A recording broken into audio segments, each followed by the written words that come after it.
Hello दोस्तों, स्वागत है। आज का टॉपिक है शोषण के विरुद्ध अधिकार। अनुच्छेद 23 मानव के दुर्व्यवहार और बालात श्रम का प्रतिषेध। अनुच्छेद 24 कारखानों आदि में बालकों के नियोजन का प्रतिषेध। 14 वर्ष के बालकों पर लागू। चौथा धर्म की स्वतंत्रता का अधिकार। अनुच्छेद 25 अंतःकरण की और धर्म के अबोध रूप में मानने, आचरण और प्रचार करने की स्वतंत्रता। अनुच्छेद 26 धार्मिक कार्यों के प्रबंध की स्वतंत्रता। अनुच्छेद 27 किसी विशिष्ट धर्म की अभिवृद्धि के लिए करों के संदाय के बारे में स्वतंत्रता।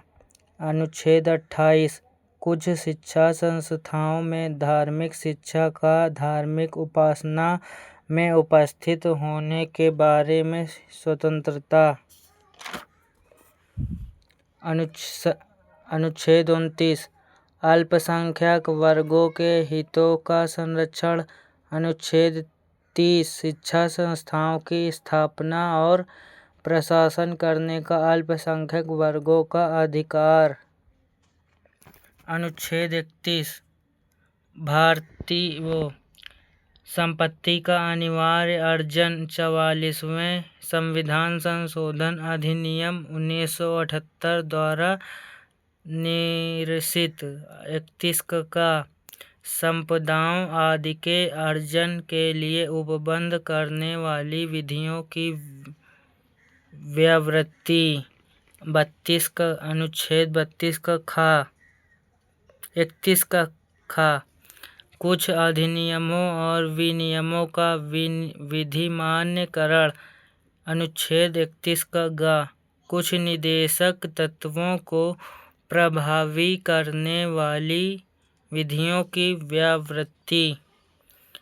अनुच्छेद 31 का घा राष्ट्र विरोधी क्रियाकलाप के संबंध में विधियों की व्यावृत्ति। अनुच्छेद 32 संवैधानिक उपचारों का अधिकार।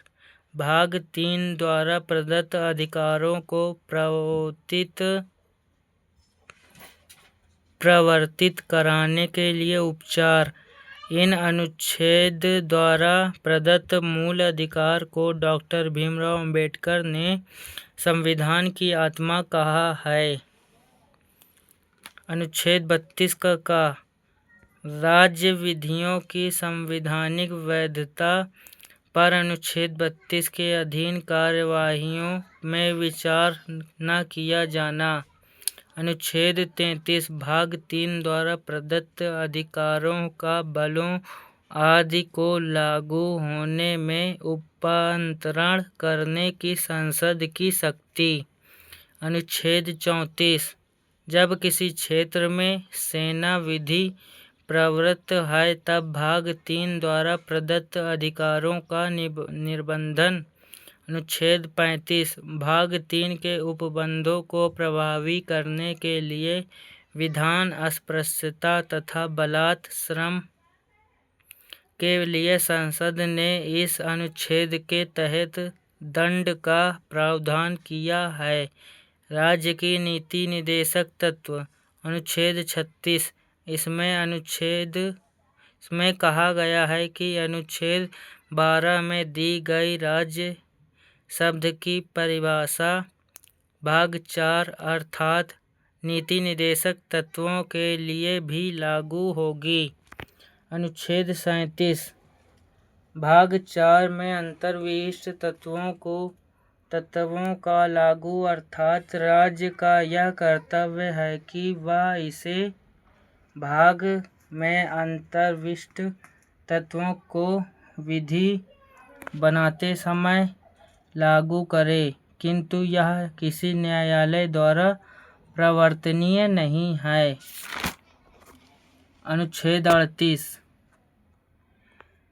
राज्य लोक कल्याण की अभिवृद्धि के लिए सामाजिक व्यवस्था बनाएगा। अनुच्छेद 39 राज्य द्वारा अनुसरणीय कुछ नीति तत्व। राज्य स्त्री एवं पुरुष को समान कार्य के लिए समान वेतन उपलब्ध कराएं। अनुच्छेद 39 का समान न्याय और निःशुल्क विधि सहायता 42वें संविधान संशोधन अधिनियम 1976 द्वारा अंतः स्थापित। अनुच्छेद 40 ग्राम पंचायतों का संगठन।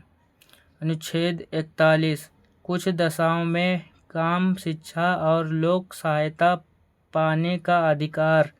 अनुच्छेद 42 काम की न्याय संगत और मानवोचित दशाओं का तथा प्रसूति सहायता का उपबंध। अनुच्छेद 43 कर्मकारों के लिए निर्वाह योग्य मजदूरी। अनुच्छेद 43 का उद्योगों के प्रबंध में कामगारों की भागीदारी। अनुच्छेद 43 का 57वां संशोधन 2011 द्वारा अंतः स्थापित।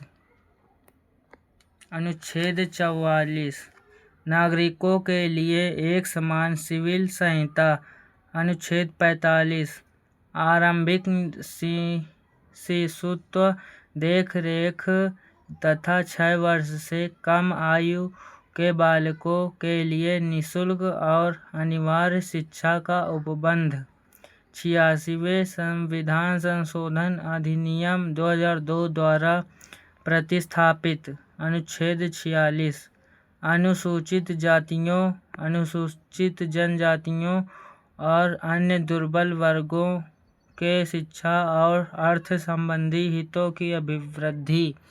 अनुच्छेद 47 पोषाहार स्तर और जीवन स्तर का ऊंचा करने तथा लोक स्वास्थ्य का सुधार करने का राज्य का कर्तव्य।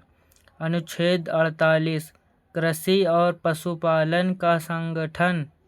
अनुच्छेद 48 का पर्यावरण का संरक्षण तथा संवर्धन और वन तथा वन्य जीवों की